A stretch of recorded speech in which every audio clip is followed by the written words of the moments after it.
सावधान, ये वीडियो कुछ लोगों को प्रभावित कर सकती है। Panel has been discussing the spirituality and the forces of God, but I also believe that there are two forces that are here with us. That we do have our God that we can depend on, but there's also a power of darkness that we do need to be aware of. And that's where the choices begin. Do you believe that you can choose between one or the other? Most absolute, definitely. Yeah.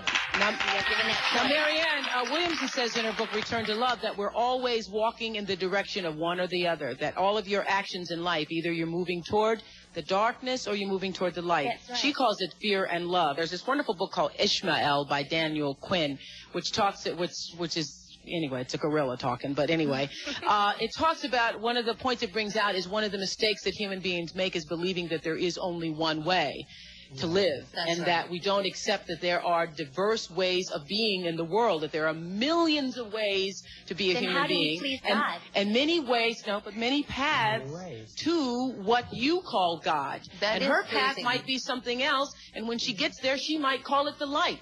But her loving and her kindness and her generosity if it brings her to the same point that it brings you, it doesn't matter whether she called it God along the way or not. And I guess the danger that could be on that, I mean, it sounds great on the onset, but if you really look at both sides, There couldn't possibly be just one way. What about Jesus? What about Jesus? And you say there isn't only one way. There is one way and only one way, and that is through Jesus. There couldn't possibly be with the Because you millions of people say in the there world. isn't. There couldn't possibly be. Because you intellectualize it and say there isn't. If you don't believe that, you're all buying into the lie. But that makes you right. Do you think that if you are somewhere on the planet, if you're somewhere on the planet and you never hear the name of Jesus, you never hear the name of Jesus, but yet you live with a loving heart, you lived as Jesus would have had you to live, you lived for the same purpose that Jesus came to the planet to teach us all, but you are in some remote part of the earth and you never heard the name of Jesus. You cannot get to heaven, you think? And that is covered in the scriptures, too. People are talked about Truly, God knows the Does heart. God care about your heart or God care about if you call his son Jesus? Well, you know, Oprah, Jesus cannot come back until that gospel is preached in the four corners of this earth. So, figure it out. Okay, I can't get into a religious argument with you. It's not religion. इससे पहले कि मैं आपके साथ ये नायाब clip share करूं जहां ओपरा Winfrey खुलेआम स्वीकार करती है कि उसने अपनी मसीही परवरिश को क्यों मुस्तरद किया और किसी दूसरे के वसीला से निजात नहीं, क्योंकि आसमान के तले आदमियों को कोई दूसरा नाम नहीं बख्शा गया। खुदावंद यीशु मसीह के नाम के सिवा ये नामुमकिन है। वाकई इस संसार में हर इंसान को सिर्फ 3 चीजें जानने की जरूरत है कि यीशु मसीह राह, हक और जिंदगी है। वो राह क्यों है? क्योंकि इस संसार में मौजूद सभी धार्मिक नेताओं, सभी राष्ट्रपतियों और प्रधानमंत्रियों, सभी ग्रोह और हर शख्स पापी है। वो इस कायनात का खालिक है।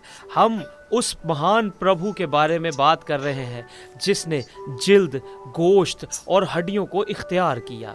ये वही है जो कंवारी मरियम से पैदा हुआ था, बैतलहम नामी एक छोटे से कस्बे में मुजस्सम हुआ, रोम के महल में नहीं बल्कि जानवरों के अस्तबल में रखा गया। ये वो है जिसने अपनी जिंदगी पत्थर और लकड़ी का काम करते हुए गुजारी और फिर भी कभी खुदा के कवानीन के खिलाफ नहीं गया। ये वो है जिसने मशहूर शख्सियात और खेल के सितारों के साथ दोस्ती नहीं बल्कि आप और मेरे जैसे आम लोगों के साथ दोस्ती की। ये वो शख्स है जिसने कहा कि आम लोगों ने उसे खुशी से सुना। लोगों ने गवाही दी कि कभी किसी आदमी ने ऐसा नहीं कहा जैसा ये आदमी बोलता है। उसने भीड़ की तरफ देखा और उसको उन पर तरस आया, क्योंकि वो भीड़ उन भेड़ों की मानित थी जिनका चरवाहा नहीं था। वो वही था जिसने गरीबों, मजदूरों, लंगड़े और तन्हा लोगों के लिए वक्त निकाला। वो वही था जो अपने दोस्त लाजर की कब्र के पास खड़ा था और उसके बारे में जोरावर अल्फाज हैं कि यीशु रोया। वो एक खुदा है जिसका नरम दिल है। वो ऐसी शख्सियत है जिसने पैसा या शोहरत का पीछा नहीं किया, बल्कि उसने उसे चुना कि हमारी खातिर वो गरीब हो गया। ये वही है जिसने पराई कश्ती से तबलीग की, पराए गधे पर सवार होकर यरूशलेम गया, यहाँ तक कि उसे पराई कब्र में दफन किया गया। उसने एक दिन उनको कुछ समझाने के लिए उनमें से किसी एक से एक सिक्का उधार लिया, लेकिन तारीकी ने रोशनी को बुझाने के लिए बहुत कोशिश की थी और उसे क्रूस पर चढ़ा दिया गया, जो कि एक बहुत जालमाना सलूक था। बाइबल हमें बताती है कि दुनिया की बुनियाद से पहले खुदा के मंसूबे में एक बर्रा था जो मारा गया और बेदाग बेगुनाह बर्रा था, जो खुदावंद यीशु मसीह था। क्योंकि जो कोई भी मुझे सुन रहा है और इस दुनिया में मौजूद हर शख्स गुनाहगार है। हम सब एक दूसरे के लिए बुरा भला सोचते हैं और बोलते हैं, हम सब हसद करते हैं और झूठ बोलते हैं। हम में से ऐसा कोई नहीं जो कह सके कि मैं पाक साफ हूँ। हम में से कोई ऐसा नहीं जो ईश्वर को खुद पा सकते हैं। हम सब फ्रैंक सिनाट्रा के साथ गा सकते हैं, हम सब मौत और जहन्नुम की सजा के मुस्तहिक हैं, और फिर भी ईश्वर ने अजीम मोहब्बत में अपने इकलौते बेटे को क्रूस पर चढ़ाया और वो सलीब पर मुआ ताकि आप और मैं निजात हासिल कर सके। इसीलिए आपको बहुत अक्लमंदी से पहले से ही इस पर भरोसा करना चाहिए, जो सलीब पर मर गया, जिसे दफन किया गया, जो मुर्दों में से तीसरे दिन जी उठा और स्वर्ग में परमेश्वर के दाएं हाथ पर बैठा है। एक दिन वो जिंदों और मुर्दों की अदालत करने आएगा। आपका इस पैगाम पर क्या रद्द अमल होगा जो आपने अभी सुना है? क्या आप प्रभु मसीह को स्वीकार करेंगे या आप स्वीकार नहीं करेंगे?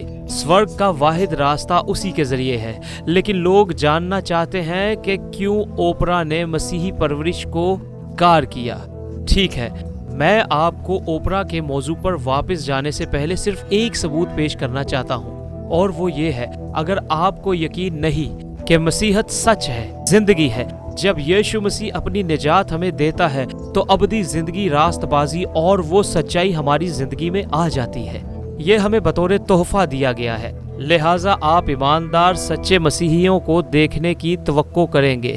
तो आपके लिए मेरा सबूत ये है, मैं चाहता हूँ कि आप $90 या 90 पाउंड लें और जब आप शुक्रवार की रात क्लब जाएं तो आप 30 पाउंड गिरा दें।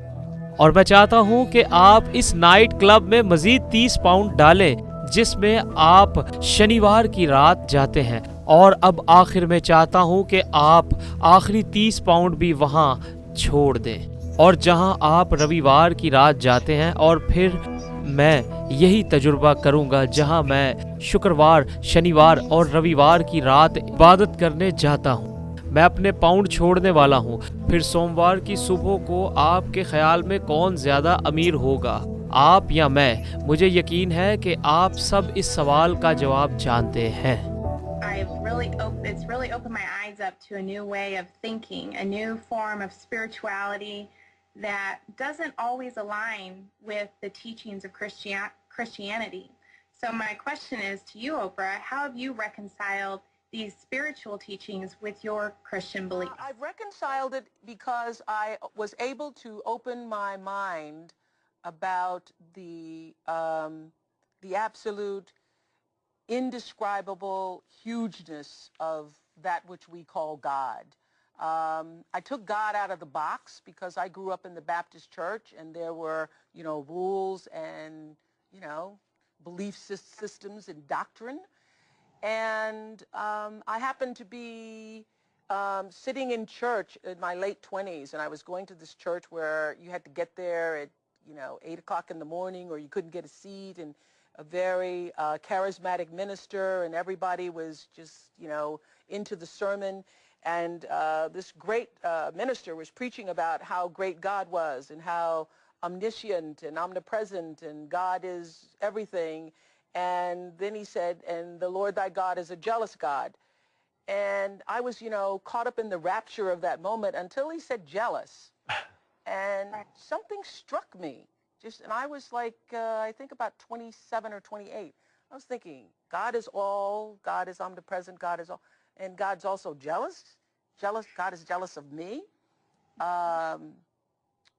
And something about that didn't feel right in my spirit, because I believe that God is love and that God is in all things. And so that's when the search for something more than doctrine started to stir within me. ओपरा, मैं जानता हूँ कि आप दुनिया की प्रसिद्ध महिलाओं में से एक हैं, इसलिए मुझे उम्मीद नहीं है कि ये पैगाम आप तक कभी पहुँचेगा, लेकिन अगर खुदावंद के फजल से ज़रा सा भी मौका मिलता है तो मैं ये ज़रूर कहूँगा कि खुदावंद तुमसे हसद नहीं करता, लेकिन बाइबल हमें ये सच ज़रूर बताती है कि आप और मैं कौन है।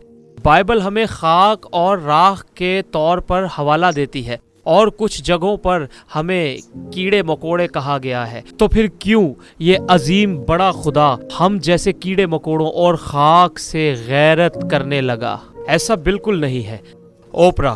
फिर इसका मतलब ये है कि हम खाक और राख हैं, लेकिन खुदावंद हमारी मोहब्बत पर गैरत करता है। वो चाहता है कि हम सिर्फ उसको सिजदा करें और उसकी इबादत करें, लेकिन ये इसलिए नहीं कि उसको हमारी इबादत की ज़रूरत होती है।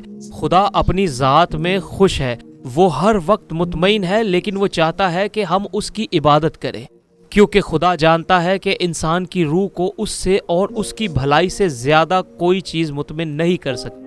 उसने हमें तख्लीक किया कि हम उसकी बनाई हुई चीज़ों से लुत्फ़ अंदोज़ हों और उसकी हम्दो सना करें, प्रस्तिश करें।